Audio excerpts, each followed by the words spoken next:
नमस्कार, आप देख रहे हैं द वॉइस। मैं हूं आपके साथ बबीता गौतम। इस वक्त मैं हूं नोएडा के दलित प्रेरणा स्थल में, जहां पर माननीय कांसीराम जी के 88वें जन्म दिवस को मनाया जा रहा है। यहां पर दिल्ली, नोएडा, गाजियाबाद के लोग आकर माननीय कांसीराम जी को श्रद्धांजलि दे रहे हैं। हमारे साथ कुछ लोग जुड़े हैं, मैं इन्हीं से जानूंगी कि वो आज यहाँ आए हैं, कैसा महसूस कर रहे हैं। कांसीराम आज होते तो वो क्या बहुजन समाज को एक संदेश देते। सर, आपका नाम? रामलोचन गौतम। सर, कहाँ से आए हैं आप? मैं आया हूँ जय कॉलोनी बवाना से।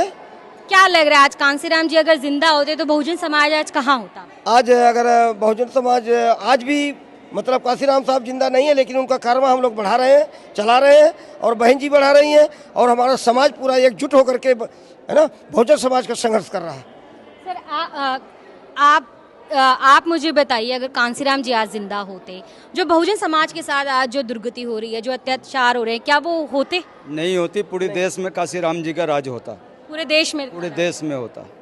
उनकी ऐसी कौन सी बातें हैं जो लगती हैं कि उनके अंदर अपनापन था, एकता था, सभी को एक समान समझते थे, किसी को ऊंच नीच नहीं समझते थे, सबको एक जैसे समझते थे, इसलिए उनको सब लोग चाहते हैं। आज अगर कांसीराम जी जिंदा होते तो जिस तरह से दलित समाज, जो आज बिखरा हुआ समाज बताया जाता है कि भोला समाज है, क्या वो बिखरा हुआ होता? नहीं होता बिखराव, सबको समेट के रखते हो। आज चुनाव में जो स्थिति है, आज बहन जी लेके चल रही है ना सबको समेट के। लेकिन चुनाव में जो स्थिति, अगर बहुजन समाज जो है वो एक सीट पे समट गया है, क्या वो स्थिति आज होती? क्या एक सीट आज बहुजन समाज को मिलती? वो नहीं, ये तो चलाकी है। चलाकी किस तरह की चलाकी? ये ईवीएम की चलाकी है।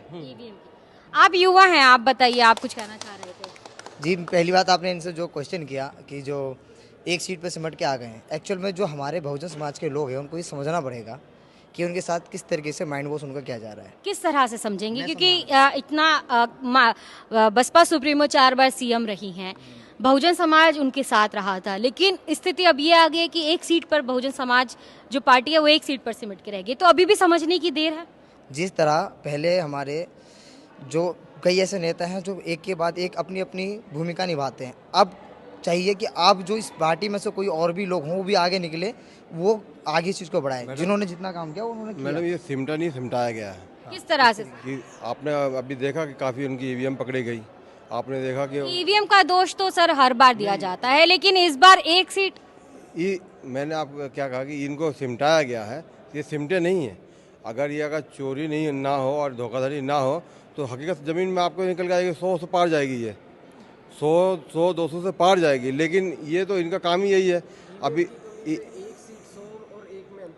अंदर लगभग उनको जीतना है। जो बढ़त बना रहे थे उनको बढ़त में रखा है, जिनको थोड़ा सा देखा कि ये नॉर्मल है तो उनको बिल्कुल ही गायब कर दिया गया है। तो ये हुई है उनकी। आज अगर कांसीराम जी जिंदा होती तो क्या ये स्थिति होती? मुझे नहीं लगता कि नहीं होती, ना वो होने देते। देश में आंदोलन चलता। तो क्या लगता है कि हमारे जो समाज के जो लोग हैं, बहुजन समाज के जो लोग हैं, उनको आंदोलन करना चाहिए था इस हार के बाद? अब भी बिल्कुल ये आंदोलन का ही समय है, आंदोलन करना चाहिए। अगर ऐसा ही चलता रहा तो ये देश बर्बाद हो जाएगा, कहीं का नहीं रहेगा। सपा के जो हमारे जो वहाँ से प्रत्याशी थे जो सीएम के लिए लड़ रहे थे, आपको सिंपल सी बात बताया, उन्होंने क्या कहा? अब वो समय आ चुका है कि अब आंदोलन से ही देश को बचाया जाएगा। तो समाजवादी पार्टी को आप कह रहे हैं? हाँ जी हाँ, उन्होंने कहा, उनका बयान आपने सुना, उन्होंने साफ मीडिया में आके कहा कि अगर इस वक्त आप जितने भी लोग अगर वो जागरूक नहीं हुए तो आपको आंदोलन करना पड़ेगा। ये line same to same Kanhaiya Kumar के भी हैं। आपको ये चीज़ें समझनी पड़ेगी कि जब तक बहुजन समाज अपने आप को पॉलिटिक्स के टाइम पे वो जब एक होने की सोच लेते हैं तो उनको ये भी ध्यान रखना, जब इतने पुराना साल, हमारे इतना साल का हिस्ट्री है जिसमें हमारे साथ इतना कुछ हो रखा है। वो एक सवाल पूछती हूँ, अभी जब हम कवर कर रहे थे तो एक नारा बार बार गूंज रहा था कि बहन जी आप संघर्ष करो, हम आपके साथ हैं। बहन जी तो संघर्ष कर रही है, लेकिन जो कैडर है, जो प्रत्याशी है, उसका संघर्ष क्यों नहीं नजर आया? इस इलेक्शन की मैं बात करूँ तो देखिए, बहन जी ही संघर्ष करेंगी, प्रत्याशी है, जो कैडर है, जो बहुजन समाज है, उसका संघर्ष कहाँ नजर आएगा? आपको एक लीडर चाहिए होता है। आप पता है अभी एक मिनट, जिस तरीके से अभी आप मेरे से मिल रहे हैं, आप मेरी बात सुन रहे हैं, क्यों सुन रहे हैं? क्योंकि आप मिल गए अचानक से। पर वो जो एक चेहरा है, जो हमारी जो बहन जी है, वो एक चेहरा है, वो हमारी बातें आगे ले आ सकती है उनके साथ। से वही मैं कह रही हूँ ना कि बहन जी तो संघर्ष कर ही रही है, लेकिन जो प्रत्याशी है, जो कैडर है, उसका संघर्ष क्यों नहीं नजर आया इस इलेक्शन की मैं बात करूँ?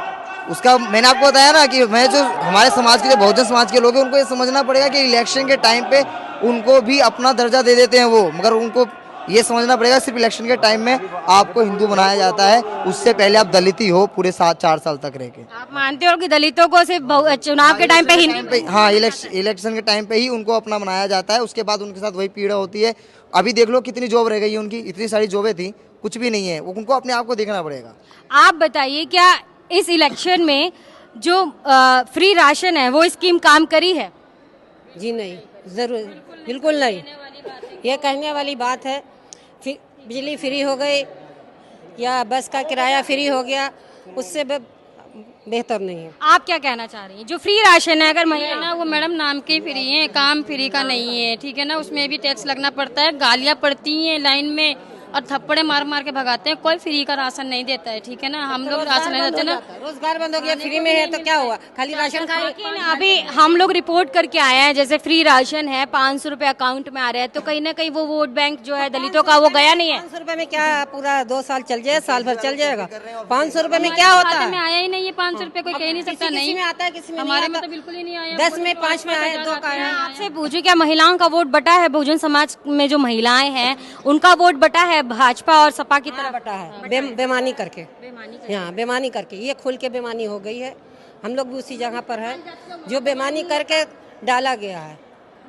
तो देखा आपने जो दलित प्रेरणा स्थल पर जो लोग आए उनका सीधा सीधा कहना है कि इस बार जो बहुजन समाज पार्टी जो चुनाव एक सीट पर सिमटी है वो कहीं ना कहीं बेईमानी हुई है।